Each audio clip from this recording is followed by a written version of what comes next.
Oi pessoal, tudo bem? Espero que vocês estejam bem. Estamos aqui para mais uma aula de sexta-feira, sextou, e nós estamos aqui estudando. Vamos ver então a unidade 13, né? Vamos continuar os estudos da unidade 13. A aula passada nós falamos quais são as reações inorgânicas e hoje nós vamos resolver exercícios.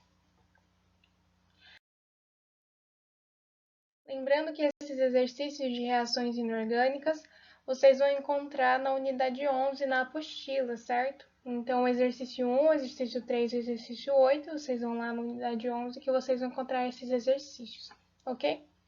Se vocês quiserem pausar, né, e irem na apostila e tentar fazer esses exercícios, fiquem à vontade, que aí, como eu vou fazer a resolução aqui, vocês conferem se vocês chegaram na resposta correta, se conseguiram fazer. Certo? Então vamos começar? Bom, então esse primeiro exercício aqui, vamos ler o enunciado dele. Soluções de NaCl, cloreto de sódio, NH4Cl, cloreto de amônio e Na2CO3, carbonato de sódio, foram colocados separadamente em 3 tubos de ensaio. Por adição de um ácido em um dos tubos, houve liberação do gás carbônico. Por adição de uma base no segundo tubo, houve liberação de amônio. Por adição de um sal de prata no terceiro tubo, houve formação de cloreto de prata. Nessas circunstâncias, podemos afirmar que o primeiro, o segundo e o terceiro tubo contêm, respectivamente. Então, o que o exercício quer que a gente faça, né? Que a gente analise quais são os reagentes que estão nos tubos. As alternativas me dão esses reagentes e eu tenho que analisar e escolher uma dessas alternativas aqui, beleza? Então vamos começar. Bom, aqui a gente tem o primeiro tubo, aí aqui o segundo tubo e aqui o terceiro tubo, beleza? Então a gente tem que identificar quais são as soluções que estão em cada tubo de acordo com o produto que foi formado depois da adição do outro reagente. Vamos começar pelo primeiro tubo. Então, aqui, ó, tá dizendo que foi adicionado um ácido a esse tubo. Então, já existia um reagente aqui, aí adicionou-se um ácido, e após adicionar-se o ácido, liberou-se o gás carbônico, certo? Então, são essas informações que a gente tem. Então, foi um desses daqui, mais ácido, então vai ser basicamente aqui, mais HA, que é vou colocar HA aqui, é um ácido genérico, porque ele não me especifica, formando CO2, que é o gás carbônico, certo? Então, a gente sabe que ele é um dióxido, né? Que ele é um óxido, que também pode ser chamado de gás carbônico. Então, CO2. Então, esse reagente reage com o outro para formar CO2. Então, qual desses daqui, dessas 3 opções que nós temos, que ao reagir com o ácido vai formar o gás carbônico? Esse daqui a gente pode ir por inferência e por lógica, assim, só de pensar mesmo um pouquinho. Por quê? Lembra na estequiometria que a gente vê que do um lado tem que ter a mesma quantidade de produto, do mesmo lado a quantidade de reagente, que os mesmos elementos que estão no reagente são os elementos que também devem estar no produto, porque na natureza nada se cria, tudo se transforma. Então, por exemplo, aqui não tem como eu ter, por exemplo, o cloreto de sódio. Por que, professora, que não pode ter o cloreto de sódio? Simples. Na estrutura do cloreto de sódio, eu não tenho nenhum tipo de carbono ou oxigênio para que no produto exista uma substância que tenha carbono e oxigênio. E aí isso se intensifica ainda mais porque eles nem me especificaram qual é o ácido. Então, o que vai me ajudar a definir é os elementos que participam da substância mesmo. Nessa daqui não tem como, porque nem carbono e nem oxigênio tem. Então, como que no reagente nem carbono e oxigênio eu tinha, mas no produto agora eu vou ter carbono e oxigênio? Apareceu do nada esse carbono e esse oxigênio para formar uma nova substância? Não é possível isso acontecer. Se a gente analisar aqui o cloreto de amônio, se encaixa na mesma categoria aqui do cloreto de sódio também. Por quê? A gente não tem nenhum carbono e nenhum oxigênio, certo? Então, os elementos que estão no reagente vão ter que estar no produto. Mesmo que eles vão estar se rearranjados de maneiras diferentes no reagente e no produto, tem que ter os mesmos elementos, porque eles não podem sumir do nada. É que nem eu falei, na natureza nada se cria, tudo se transforma, nada se perde, certo? Qual que sobra pra gente? Carbonato de sódio. Por quê? É muito plausível, depois de uma reação, a gente ter o gás carbônico, já que aqui a gente tem o carbonato, certo? Que é um íon à base de carbono e oxigênio. Então, faz todo sentido que o reagente, que é a solução que está no primeiro tubo, seja a de Na2CO3. Então, a gente já eliminou uma dessas opções. Então, o que sobra para a gente aqui para o segundo e para o terceiro tubo é a solução de cloreto de sódio e a solução de cloreto de amônio. Então, vamos ver aqui, ó. Por adição de uma base no segundo tubo, houve liberação de amônia, certo? Então, uma base vai reagir em uma dessas soluções, de cloreto de amônio ou de cloreto de sódio, e vai liberar amônia. Certo? Então, aqui a gente vai entrar na mesma coisa. Se vocês notarem, o íon cloreto está nos dois. Então, a gente tem íon cloreto tanto no cloreto de sódio, tanto no cloreto de amônio. O que a gente vai ter que analisar aqui agora é o cátion sódio e o cátion amônio, o íon amônio, certo? Então, aí já vem a dica, né?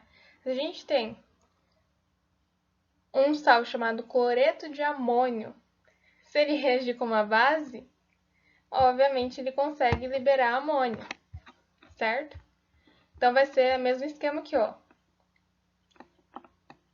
Aqui eu quero descobrir, ele está reagindo com uma base, está dizendo uma base genérica, não me especifica qual é a base, e após essa reação, libera-se amônia. Então, liberou amônia após a reação entre esses dois, certo? Liberou NH3, amônia. Então, do íon amônio para amônia é 2 palitos, certo? Porque, que nem eu falei, os elementos que estão no reagente têm que estar no produto obrigatoriamente. Se eu sei que no produto tem nitrogênio e hidrogênio formando amônia, então aqui no reagente também tem que ter esses elementos formando uma substância. E qual que é possível formar amônia depois no produto? O cloreto de amônia. Então, no tubo 2, a gente tem a formação de amônia devido à reação de uma base com o cloreto de amônio, certo?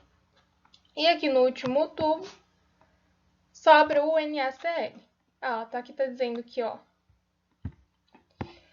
por adição de um sal de prata no terceiro tubo, houve formação de cloreto de prata, certo? Então, a gente tem aqui uma solução de NaCl. Foi adicionado um sal genérico de prata, que resultou em cloreto de prata, certo? Então, trocou-se os cátions aqui, né? Trocou. Então, antes o íon cloreto estava ligado ao sódio, né? E agora se ligou à prata para formar o cloreto de prata, certo? Então, aqui a gente consegue observar que no terceiro tubo a solução é de cloreto de sódio. Então, vamos analisar aqui qual que é a alternativa que tem essa sequência, né? Para o primeiro tubo, a gente tem um carbonato de sódio, ou então a A pode ser, a B não, a D também não e a E também não. Então, sobra a A e a C. Aí, aqui a A diz que no segundo tubo tem o NH4Cl, que é o cloreto de amônio, então tá certo. E no terceiro está dizendo que é o cloreto de sódio. Então, a alternativa correta é a A. Beleza? Então, vamos para a próxima questão.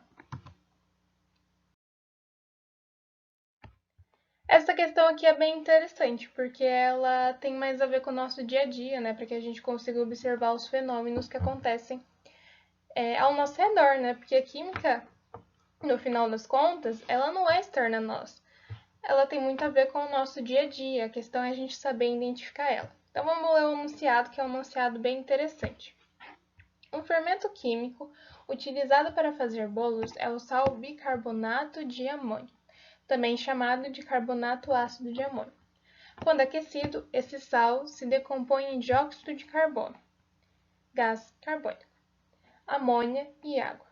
Escreva a equação química desse processo e explique como essa reação favorece o crescimento do bolo. Por que o bolo pode encolher e diminuir de volume se o forno for aberto antes de concluir o seu crescimento? Então, tem bastante coisa aqui para a gente fazer nessa questão, no final das contas. Então, vamos identificar aqui o que ele está pedindo para a gente. Então, ó, o reagente principal aqui da nossa fórmula, né, da nossa questão é o bicarbonato de amônio.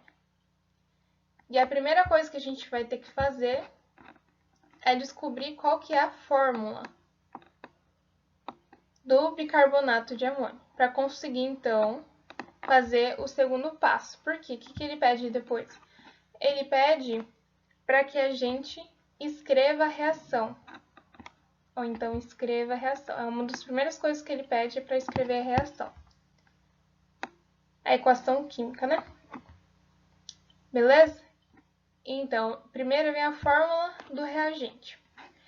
Porque nos produtos que são formados, a gente já conhece eles. Inclusive, a gente viu eles no slide anterior para resolver o exercício. A gente viu qual era a fórmula molecular da amônia, viu qual era a fórmula molecular do dióxido de carbono, que inclusive a gente já entrou em contato com ele na aula sobre funções inorgânicas óxidos, certo? Porque o dióxido de carbono é um óxido. E a água é a mais conhecida, né? A fórmula molecular mais conhecida aí, que é mais corriqueira, né? Bom, então a gente vai escrever a equação química. Então, o segundo passo que a gente tem que fazer é equação química, certo? Esse é o segundo passo. Aí, qual outra coisa que ele vai pedir pra gente? Ele vai perguntar, né, vai pedir, na verdade, pra gente explicar como essa reação favorece o crescimento do bolo. Então, por que que ao esse sal se decompor, ele vai favorecer com que o nosso bolo cresça lá no forno? Então, outra coisa que a gente vai ter que explicar. E essa explicação eu vou fazer oralmente e vocês escrevam aí depois. E a última questão que ele faz é por que o bolo pode encolher, diminuir de volume se o forno for aberto antes de concluir seu crescimento. Então, tem várias coisas para a gente fazer nessa questão, certo? Então, o primeiro de tudo que a gente vai fazer agora é ver qual que é a fórmula molecular do bicarbonato de amônio, certo? Então, tá. Amônio, a gente viu já também no slide anterior que a fórmula do íon amônio é NH4+, certo? É o íon amônio. E o bicarbonato, eu não lembro se a gente chegou a falar sobre bicarbonatos na aula sobre funções sais, mas agora a gente vai falar um pouquinho sobre. Eu gostaria de falar antes, por exemplo, existe um bicarbonato muito conhecido, que eu acho que é um dos mais conhecidos, que é o bicarbonato de sódio. Eu imagino que vocês já tenham ouvido falar sobre o bicarbonato de sódio. Qual que é a fórmula molecular do bicarbonato de sódio? Vou colocar aqui no cantinho. É NaHCO3, certo? Então, essa é a fórmula molecular do bicarbonato de sódio. O sódio é o cátion desse composto e o HCO3 é o ânion desse composto. Então, bicarbonato é o ânion, é o íon bicarbonato. Então, toda vez que a gente tiver escrito bicarbonato, a gente está falando do íon bicarbonato. E íon bicarbonato é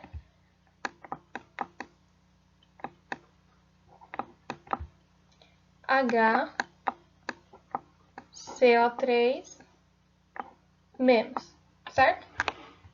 Então, toda vez que a gente tiver um sal que estiver escrito bicarbonato, a gente vai ter esse íon ligado a um cátion. Qual o cátion? O cátion que tiver especificado aqui. Então, o cátion que ele especificou é o amônio. Então, é bicarbonato de amônio. Então, é o íon amônio ligado ao íon carbonato. Como que vai ficar essa fórmula molecular? Baseado aqui na fórmula, por exemplo, vamos dar de exemplo aqui na fórmula do bicarbonato de sódio. Aonde está o sódio, a gente substitui pelo íon carbonato, pelo íon amônio, certo? Então, a gente só muda, né? Por exemplo, às vezes a gente tem já um sal conhecido. Por exemplo, o bicarbonato de sódio é o mais conhecido. Ah, eu sei a fórmula do bicarbonato de sódio, mas não sei a do bicarbonato de amônio. A questão é a seguinte, é só você saber que o sódio é o cátion, o bicarbonato é o ânion. Isso aqui está especificando o amônio, então significa que o amônio é o cátion e é só colocar o íon amônio no lugar do sódio que eu vou encontrar a fórmula molecular do bicarbonato de amônio. Eu não sei se ficou claro para vocês, se fez sentido, né? Qualquer coisa, se não fez, me procurem, perguntem aí, que eu posso esclarecer para vocês. Porque em gravação é difícil saber se vocês conseguiram compreender, se minha fala não foi confusa, mas enfim, espero que tenha ficado claro. Então, essa é a ideia, certo? Então, toda vez que a gente tem bicarbonato D, significa que sempre vai ter o íon carbonato. A única coisa que vai variar é o cátion.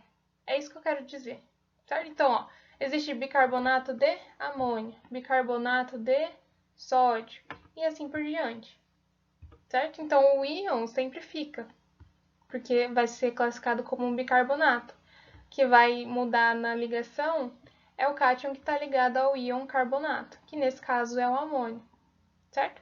No caso do carbonato de sódio, vai ser o sódio e assim por diante. É isso que eu quero dizer. Mas toda vez que a gente tiver um bicarbonato, essa é a fórmula do íon carbonato, beleza? Então, bom, agora a gente vai fazer o quê? Vai escrever a equação química. Então, a equação química vai ser dessa maneira assim, ó. Então, a gente vai ter o NH4HCO3, ele está se decompondo por meio do calor. Então, a gente vai colocar aqui um delta, dizendo que essa reação está se processando por meio do calor, certo? Então, ele vai se decompor em 3 produtos, que é o CO2, que é o dióxido de carbono, que é um sódio, que é um óxido, quer dizer, amônio, NH3, mais H2O, certo? Então, esses são os produtos. A gente já tem a reação agora. Então, aqui nesse caso, a gente só precisava saber qual eram as fórmulas moleculares, porque ele já tinha me dado reagente e os produtos que iam ser originados depois da decomposição dele. E olha só que legal, aqui entra o conceito que a gente já viu sobre reações inorgânicas, né? Essa daqui é uma classe de reação inorgânica que é a reação de decomposição. Então, a gente tem um produto originando 3. Não, a gente tem um reagente, eu troquei. A gente tem um reagente originando em 3 produtos. Então, essa é uma reação de decomposição.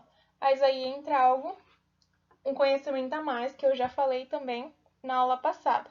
Que a gente tem 2 classificações de reação de decomposição, certo?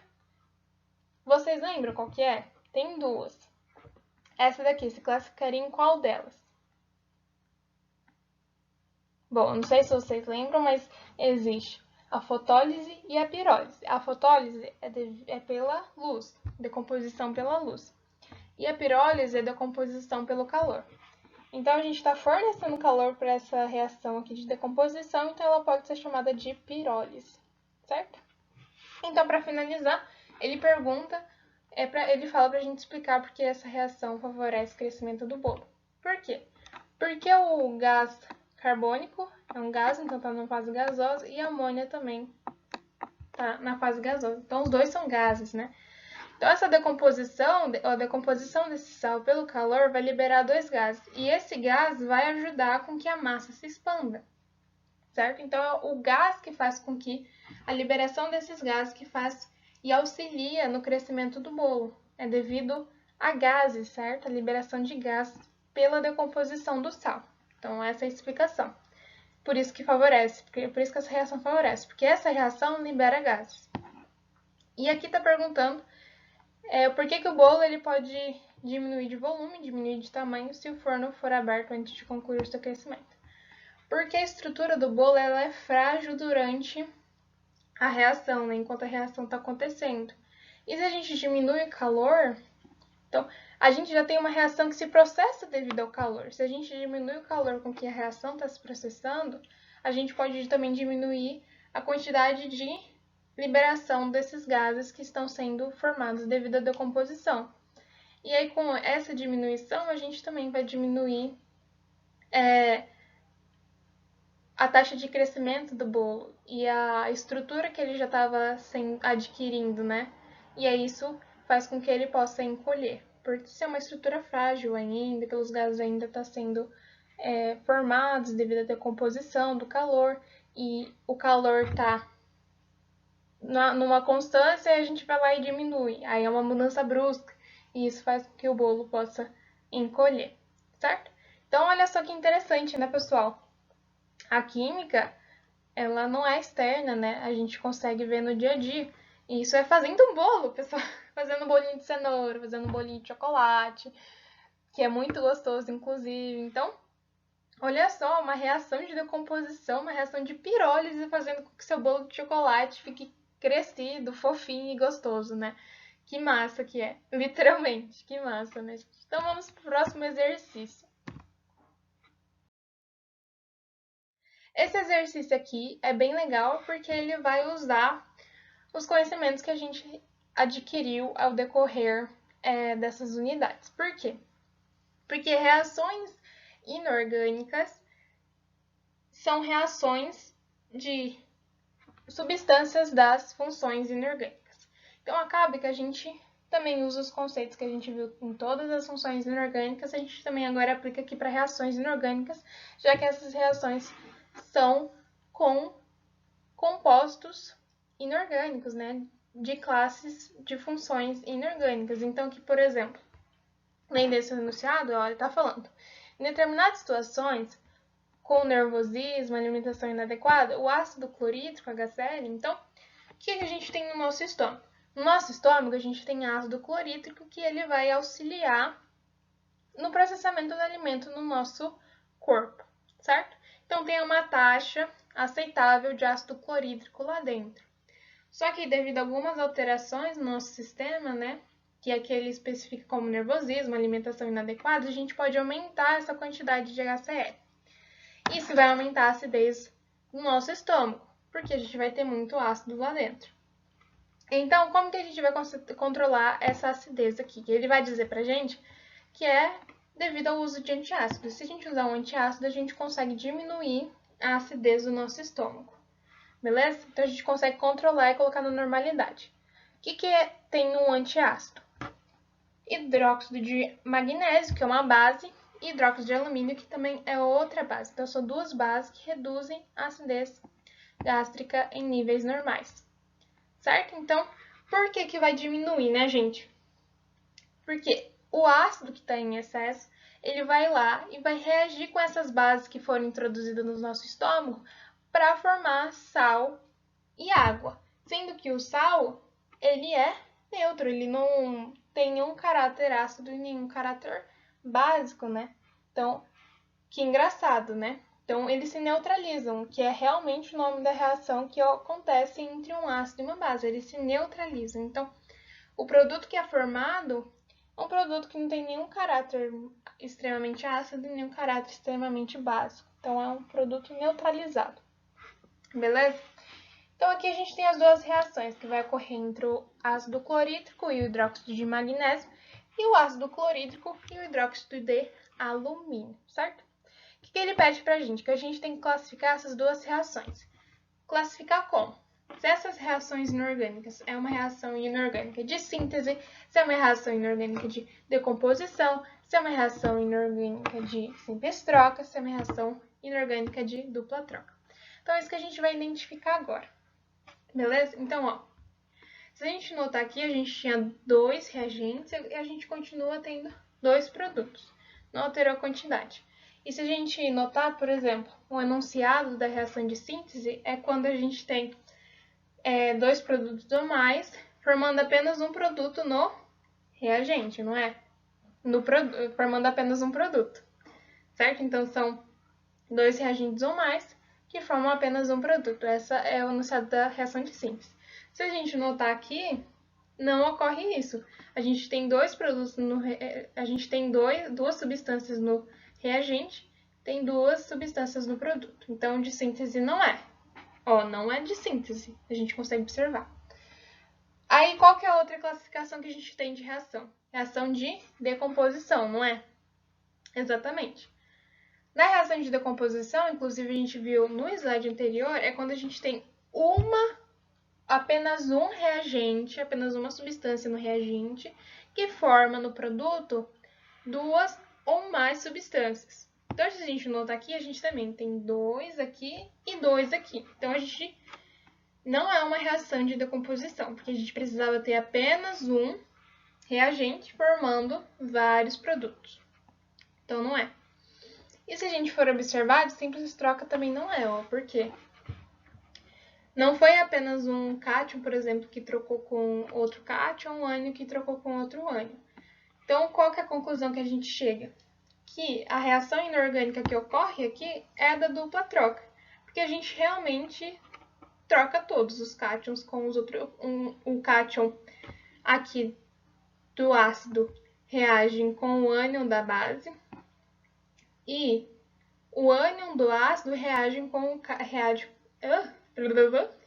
cátion da base, certo? E a gente forma os produtos. Beleza? Então, existe essa troca, essa dupla troca de cátion com o ânion e do outro cátion com o outro ânion, certo? E aí também entra outro requisito também para a gente notar que é de fato uma reação de dupla troca. Por quê? Porque na reação de dupla troca, os reagentes que conseguem processar uma reação dessa são os sais, as bases e os ácidos. Por quê? Por que isso ocorre? Porque a gente precisa de reagentes que possam ionizar ou se dissociar. O ácido ele se ioniza, então ele torna-se íon, e a gente já conversou sobre isso nas funções de ácido, né? E o magnésio, né, o hidróxido de magnésio, que é uma base, ele consegue se dissociar nos seus respectivos íons. E os sais também, eles conseguem se dissociar nos respectivos íons. Então, só por ser um ácido reagindo com uma base, a gente também pode já inferir que é uma reação de dupla troca, que eu, inclusive, falei, acho que na aula sobre funções inorgânicas sais, que, no geral, as reações de neutralização, ou seja, reação entre uma base e um ácido, sempre vai ser uma reação de dupla troca, certo? Porque vai ocorrer essa troca e essa junção do cátion do ácido com o ânion da base e o ânion do ácido com o cátion da base, para formar o sal e a água. Então, a resposta é reação de dupla troca. Beleza? Vocês conseguiram identificar certinho? Fez sentido para vocês, pessoal? Vocês conseguiram notar que não é uma reação de síntese, que não é uma reação de decomposição, que não é uma reação de simples troca? Ficou claro isso? Eu espero que tenha ficado claro. Para finalizar nossa aula, a gente vai fazer aquele quiz lá. Eu fiz um lá para a aula de gases, né? E eu fiz agora também para essa de reações inorgânicas. Então, eu já vou me despedir aqui e vocês fiquem com o quiz, gente. Um beijo no coração, bons estudos e até a próxima!